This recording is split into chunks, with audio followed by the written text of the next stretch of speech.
everybody. Welcome back to our networking session between educators, TESOL professionals, and instructional designers. My name is Sharon Tjaden-Glass, and this is the 5th time we've done this, so this is super exciting. We have 4 more speakers to talk to us today, and I will explain the order that they will talk in today, so everyone's kind of aware of who's going when.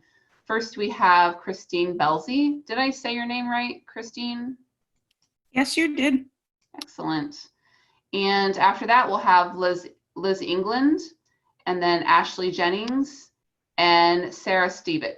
Stevick? I always say, is it Stevick? Stevick. Stevick, okay. I had it right the first time. Okay. All right, so without any more delays, I'm going to pass it off to Christine, and I will mute myself and spotlight her so we can see her all clearly. Hello, everyone. I'm Christine. I'm currently an instructional design intern at KeelWorks.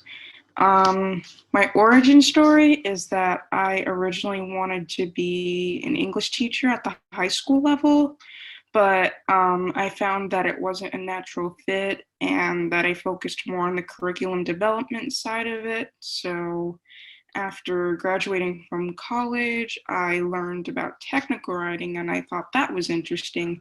But then I stumbled upon a blog post that talked about the differences between instructional design and technical writing. And I learned more about instructional design, and here I am.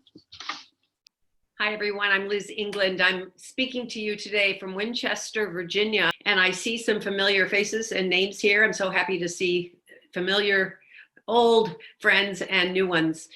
Thanks so much, Sharon, for this opportunity to talk about something that is a passion of mine. And I am a semi-retired TESOL and Arabic language teacher educator. And I've worked, I'm anchored in the US, but I have had extended visits to 3 countries, Indonesia, Hong Kong, and Egypt. And so my perspective comes from a very narrowly defined TESOL perspective and teacher trainer perspective. But in the last 8 or 9 months, I've gotten lots of chances to talk to former students who call me up in tears. Some of them are happy because some really cool things are happening, but many of them are being downsized or fired or whatever nice words you want to use for it. All hell is breaking loose for people who have a bold line around themselves as TESOL professionals. But the good news is that forever I have been promoting with my students, mentees, doctoral students, everybody, to think of themselves in ways that are outside that narrow TESOL box. And the people in front of me today, I think everybody, Christine just sort of was a great introduction because she talked about how she started out wanting to be a high school teacher and how she kind of found herself in curriculum and technical writing, blogging, and so on. There are millions of stories out there. Every week I talk to 2 masters in TESOL graduates from programs in which I have been an instructor or an advisor or whatever, doctoral, whatever. And people are doing all kinds of different things with their TESOL skills. And I'm so happy about that because I've always felt that we were kind of navel gazers and we were not looking beyond the amazing many men, but mostly women who have extraordinary experiences, background, habits, skills that they can sell. And so 2 years ago at the real TESOL, face-to-face, I paired up with 2 groups paired up, the materials writers intersection of TESOL, which is TESOL, by the way, as you know, is a very narrowly defined teachers of English to speakers of other languages.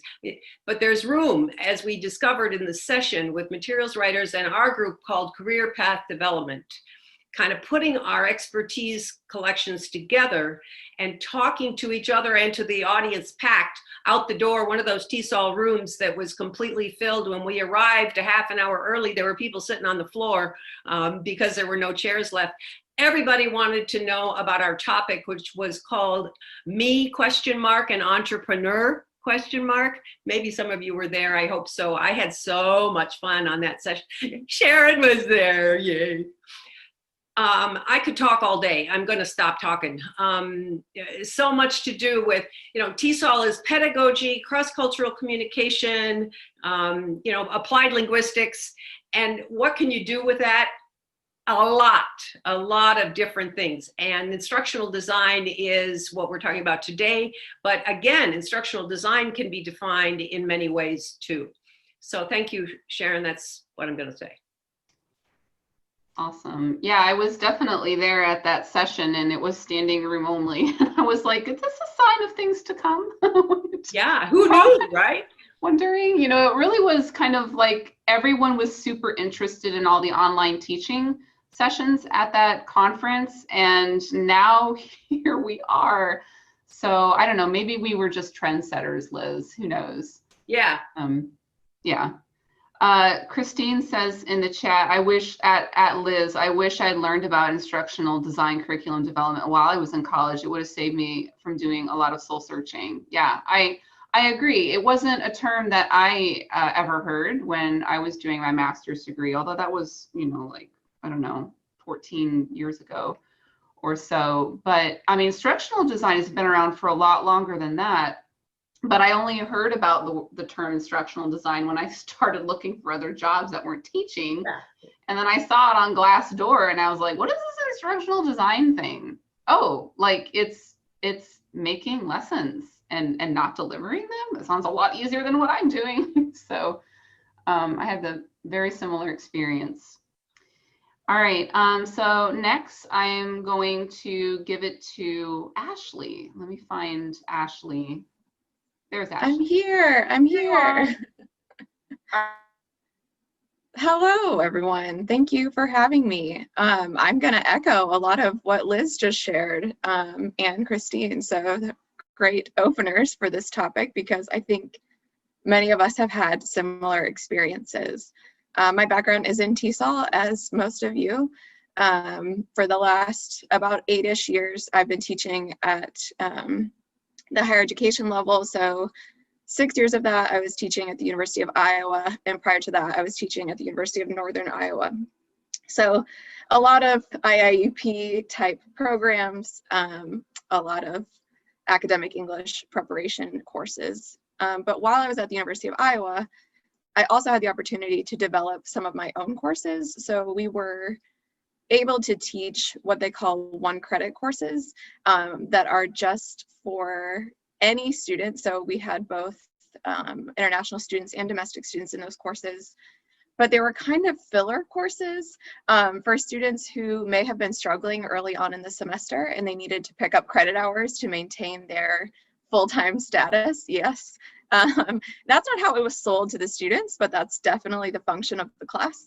And so I also got to develop some courses for that. I was teaching some service learning courses, which related to my graduate research on service learning and second language acquisition. So that's what I've been doing for the last, almost a decade. And then at the university, we were on 3-year contracts. So every 3 years, you would have to renew your contract, which anyone in TESOL probably thinks, wow, even 3 years is generous, right? Because a lot of us are semester to semester or year to year. There's not a lot of stability in the field.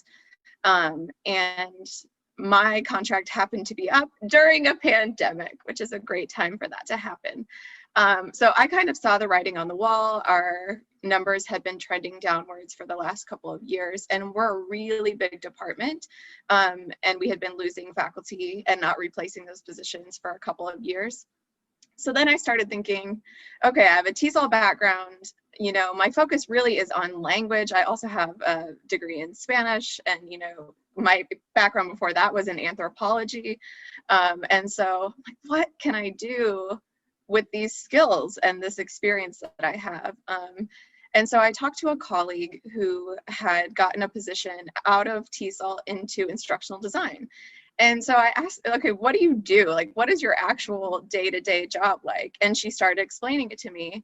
Well, okay, as Sharon said, that sounds like just doing half my job, you know, like it's doing what I'm already doing, only minus the delivery and the assessment, really. I mean, you're designing assessment, but you're not grading. So I'm like, that sounds like the dream. So then I started looking for positions over the summer, and I actually was really lucky. I received 4 offers once I started applying within a month and a half, 2 months. And I ended up accepting a job with a company called Metris Global, and they do government contract work primarily with the Coast Guard and the Air Force. So my project, or my contract specifically, is with the Coast Guard. So I've been doing that since August, and it's been great. I've been working on a lot of diversity and inclusion training and just leadership development, and it's been a blast. So what about me? That's super exciting. Yeah, I'd really like to hear where people end up. So you're one of the people that, Ashley, is that considered a private company you're working for that just contracts with the government? Is that right? Yeah, unfortunately it is. So no government benefits. The benefits are good, but it's not a government job. Yeah. So it's through the private company. Yeah. Excellent. All right. Okay, so next I have the fabulous Sara Stevick, and I can't wait for her to make sure that she talks about the amazing thing that she's doing that you can all take advantage of. All right, Sara, I'm going to spotlight you. Sure. Hey, everyone. I see lots of familiar names out in that participant list. Hey, so nice to see you. For those of you who don't know me, hi, I'm Sara Stevick. I'm very energetic. I apologize in advance. So I actually don't have a formal TESOL background, but my background kind of is TESOL in this weird roundabout way. So my background is actually in deaf education, K through 12. And so my students, most of them it was their second language. I taught at the School for the Deaf in Virginia for 3 years as a high school teacher. I taught first year chemistry, ecology, and personal finance. My second year, I taught personal finance, career exploration, and functional reading and writing. And then my third year there, I taught English 9, 10, 11, and 12. And this was all through sign language. And so I did have very similar experiences in trying to make that content accessible for learners who really needed the academic support in their language and seeing it with the English language. So loved that, did that for 3 years, moved out to Arizona, and then I was an itinerant teacher for the deaf, K-12, and that means that I went from school to school to school. And there I really supported the main classroom teachers, and I worked on self-advocacy skills and mostly reading and writing with students. And I did that for a year before deciding that I was ready for something new, wanted to try something different because, you know, I didn't have enough change already. So I went ahead and went into general education, and I was a high school biology and anatomy and physiology teacher for 3 years in Arizona, and I loved it. It was perfect. Moved back to Virginia, and I accepted a position that in my gut I knew was not a position I should have accepted, and it was teaching at a school that unfortunately was in a more reactive versus a proactive climate. So I taught for 6 weeks and was pretty miserable, was thinking, okay, what else can I do? And then I was actually diagnosed with a bone tumor in my arm in October last year. And so I went on immediate FMLA and was out from October until February, and had to get part of my arm removed and then have a bone for my leg, replace that, and then had a partial wrist fusion. So when I returned to this very chaotic environment, it quickly became apparent that I had to choose between perhaps losing the function in my arm because it might have gotten hit by a wayward student, or leave. And I know a lot of us struggle with, how do we leave teaching? How do we leave our students, and struggle with the fact that maybe it's no longer our path? So I did end up leaving, obviously, because I'm here today. And I was like, okay, well, what do I do now? And I was like, well, I like to make stuff. I'm creative. I have all these skills, but all my life I've heard, you're a teacher, you're a teacher, you're a teacher. And so I decided, you know what? I'm not a teacher. I'm going to find something new. And I was like, I'm going to go into instructional design. I stumbled across it somewhere. I don't even know where. And I started researching it. I'm like, yep. That's me. And so I revamped my resume very poorly. And it still had all the teacher terms and all that. And I was applying. I wasn't getting any feedback. Wasn't getting any hits. I'm like, what's going wrong? Like, why can't I just break in, right? And finally started making connections on LinkedIn and started asking around, and they were like, well, to be honest, you're a teacher. You say it, you own the fact that you're a teacher, you embody teacher. So until you take on, you are an instructional designer, you're not going to be able to make that transition. And that's when things started to click for me. And so I really revamped my resume. I made it into instructional design terms. I did a whole bunch of self-learning on LinkedIn. I listened to podcasts. I did research. I connected with Christy Tucker, Kara North, and all these fantastic instructional design people. And, you know, I interviewed in April for a position with the company that I'm at now, which is a large financial corporation that if you look me up on LinkedIn, you can see. And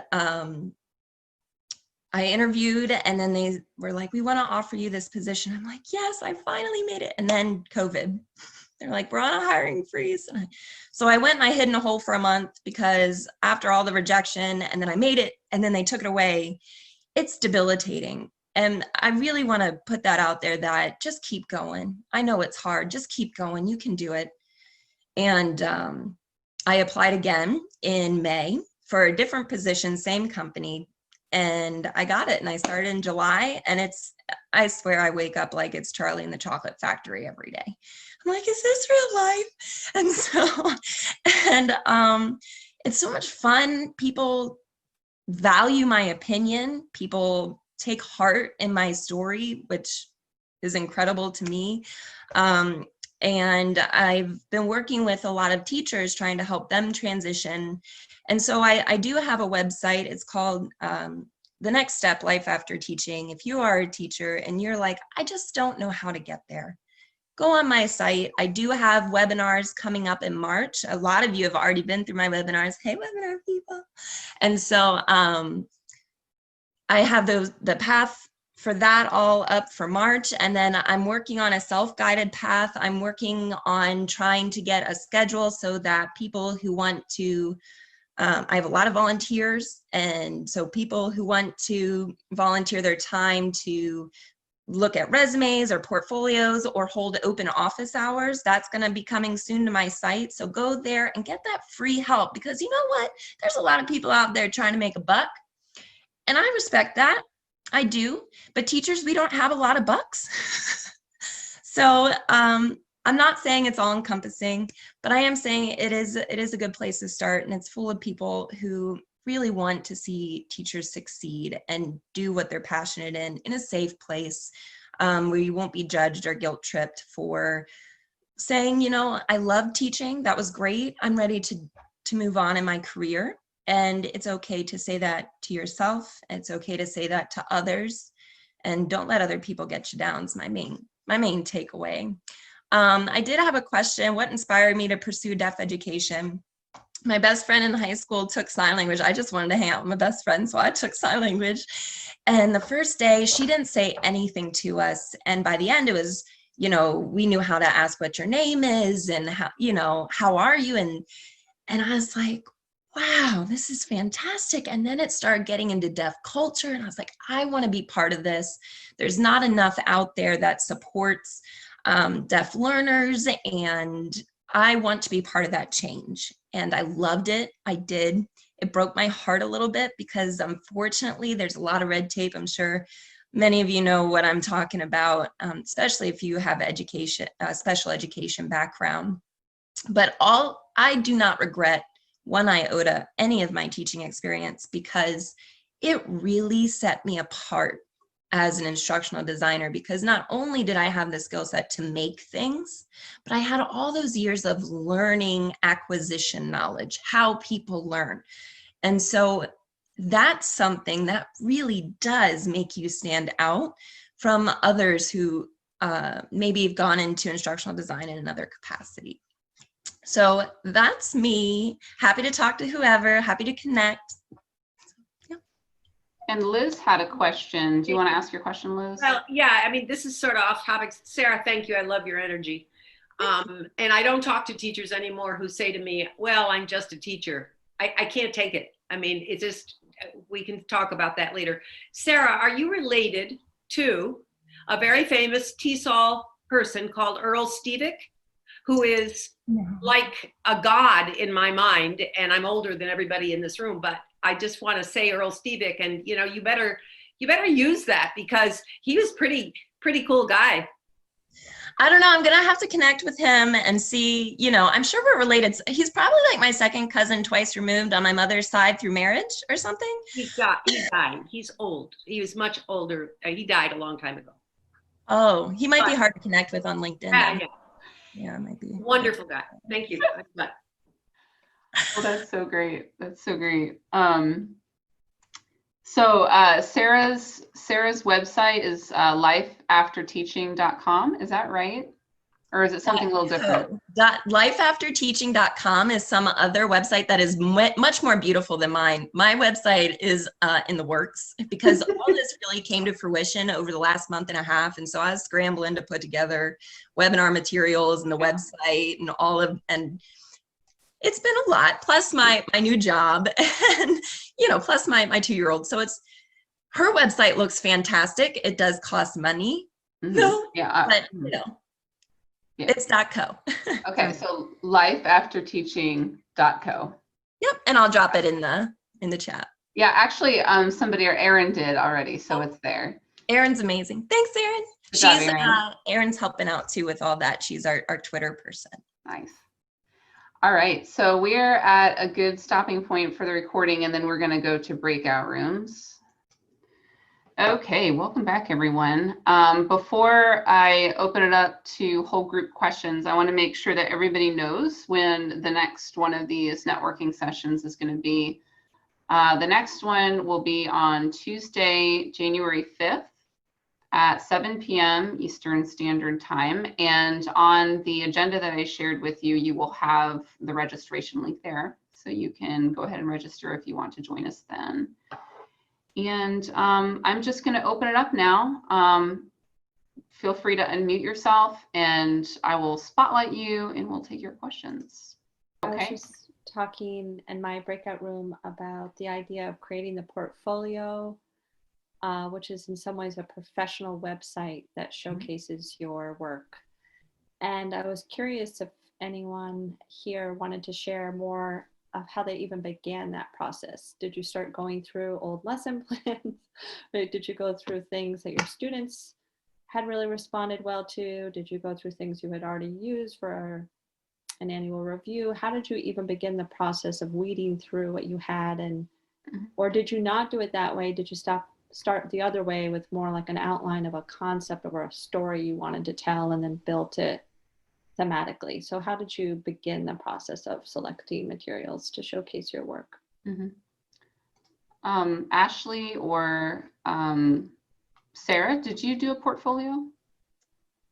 I did not have to do a portfolio for any of the jobs that I applied for, so I have not compiled one. However, at the University of Iowa, I had to do a substantive review dossier, which was like 1,000 pages long, in which I compiled a lot of those examples. And kind of what you said, Jennifer, I actually just chose things that either I thought went over really well with my students or that did a good job at clearly like illustrating a process. And so that's the only portfolio-esque thing that I've had to compile, but none of the jobs that I applied for actually asked for that. So I don't have a formal portfolio. Okay. That's so interesting, because all the ones that I applied for required ones. So it really just does show you the gamut. And I would say that it depends also on what types of jobs you're going for. So with ID, you can work in higher education, or you can work corporate. You can work freelance, or you can do contract work, or you can do full-time position. So you really have to figure out where you're trying to get to first, I think. If you're trying to go corporate, I would say that a lot of our materials as teachers are like almost theirs. So you can take something that you've already made and revamp it and make sure all the font is the same, it's all lined up, watch some things on design principles to really figure out how to make it designed versus just information. So basically just making it look pretty, essentially. But I would say, coming from teaching, we don't do as much e-learning, and that's really high in demand right now. So you would definitely want to learn something like Articulate 360 or Adobe Captivate and create a project using one of those. I am a personal advocate for Articulate 360 just because it has a similar interface to PowerPoint versus Adobe products, which are pretty challenging to learn. Devlin Peck, again, has really great stuff on that. And then if you're looking for components to add in that, I'm more than happy to send those webinars, again, recordings and materials out. But yeah, that's a great question. And you can make it on anything. I get that question all the time. Like, I don't know what to make something on. You can make it on how to greet people in public, how to return your shopping cart, how to, little things that you see in society like, oh man, people need to learn how to do that. Use that, make that. That'd be great. Put it out there. And I'm just looking at the chat here now. So you mentioned devlinpeck.com. Devlin is a man or woman? A woman? No, he's a man. He's a man. And he has a lot of great free resources out there. And he even has this whole blog on how to become an instructional designer 2020. Cool. So, and I'm seeing Christine put a link to her ID philosophy, or no, to Nyla Spooner has a helpful sheet to start an instructional design portfolio. And she was just saying that developing her ID philosophy really helped her think about what she wanted to do.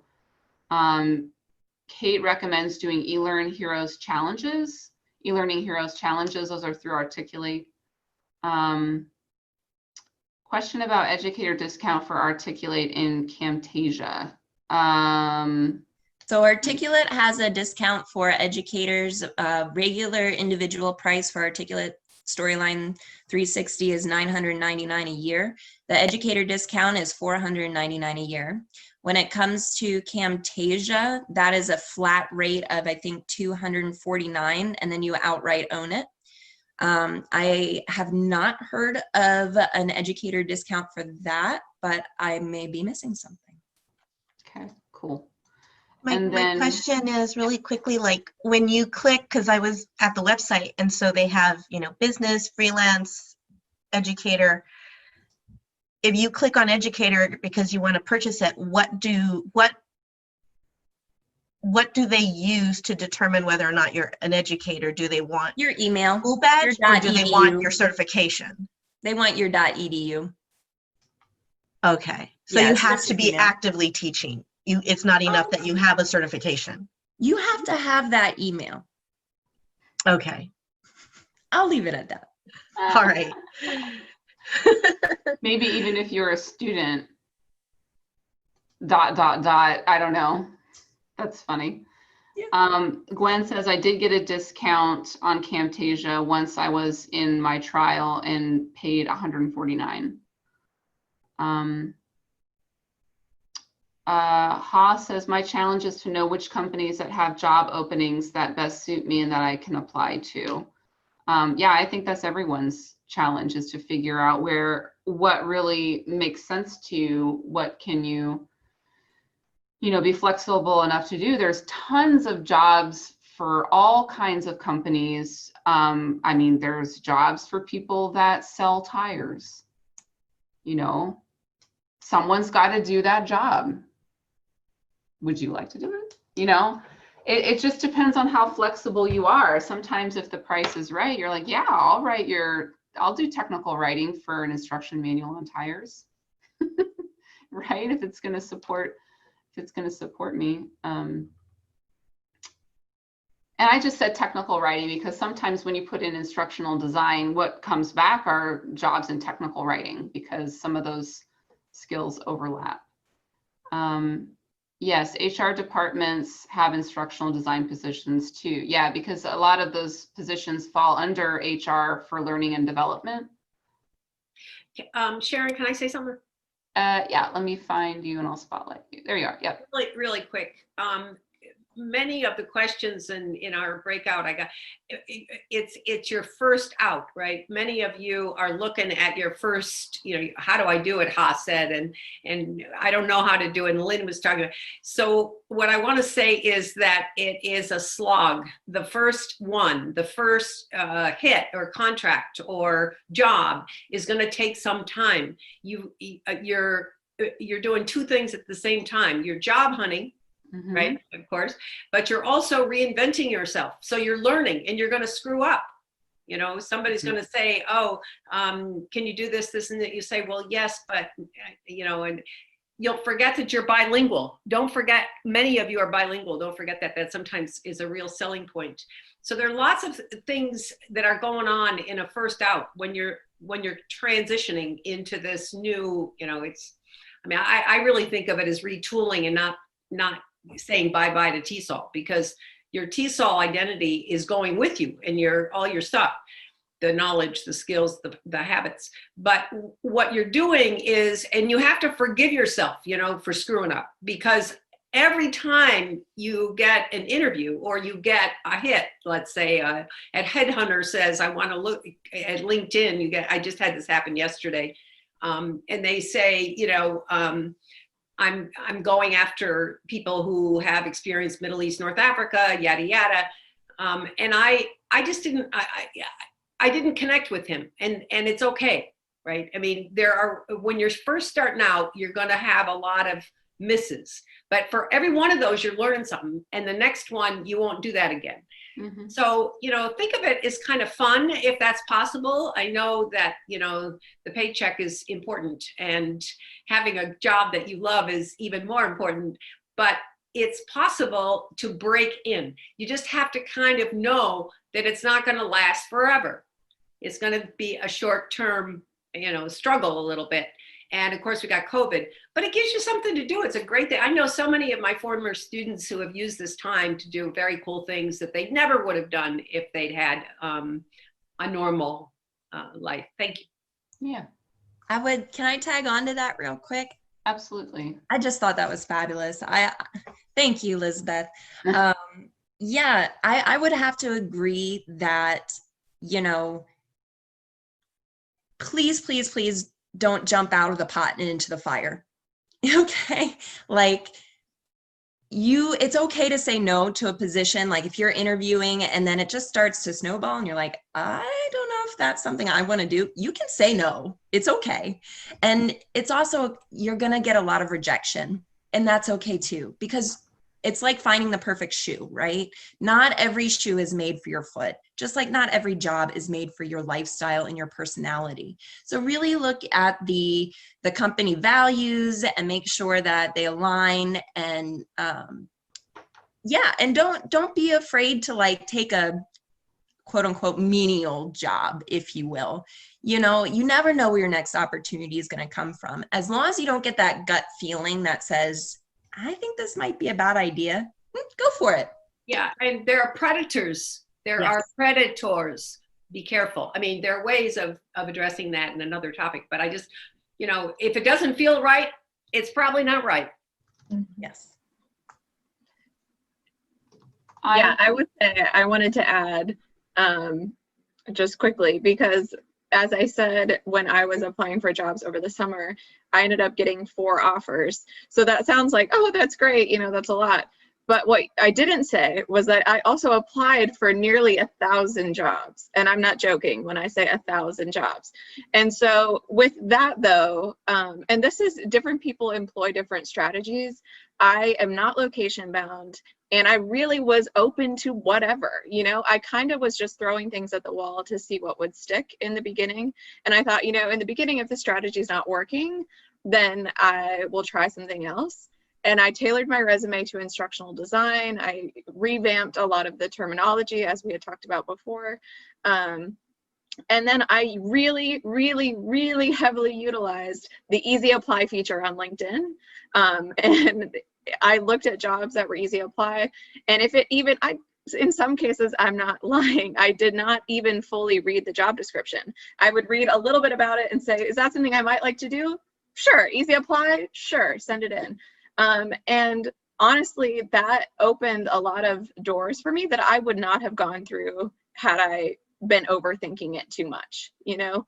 And it gave me a lot of practice interviewing, because I got a lot of initial interviews too. So I would do a phone interview and realize, you know, this actually isn't a good fit. And I would be upfront about that and say, yeah, actually I don't think this is quite what I'm looking for. And that's fine. But yeah, I think that whole process for me was really eye-opening. And I'm not saying that that's a strategy everyone has to do. You don't have to apply for 1,000 jobs. But I was in a position where that's what worked for me, and that's what I wanted to do. And it worked out in my favor. So Awesome. Don't get discouraged is what I'm saying. All right, I'm gonna use that break to kind of wrap up today, because I always like to end on time because it's Friday, and honestly, you know, honestly. So I put in the chat the feedback form for me. If this is your first time here, you want me to know more about you, please use that feedback form. I'll just drop it in there one more time so it's at the bottom of the chat. And feel free to register for the next session in January, and I'll hang around if you have any last things you want to share with me. And I want to make sure that I thank our speakers today. Thank you, Christine. Thank you, Liz, Sarah, and Ashley. I'm so very glad that you were able to come. And I look forward to sharing the list of speakers that I have for January. I have someone who is actually working with a company for virtual reality next time, so that'll be super cool. Have a great day, everyone, and I'll stick around for a couple minutes if you want to chat. Thanks for having us, Sharon.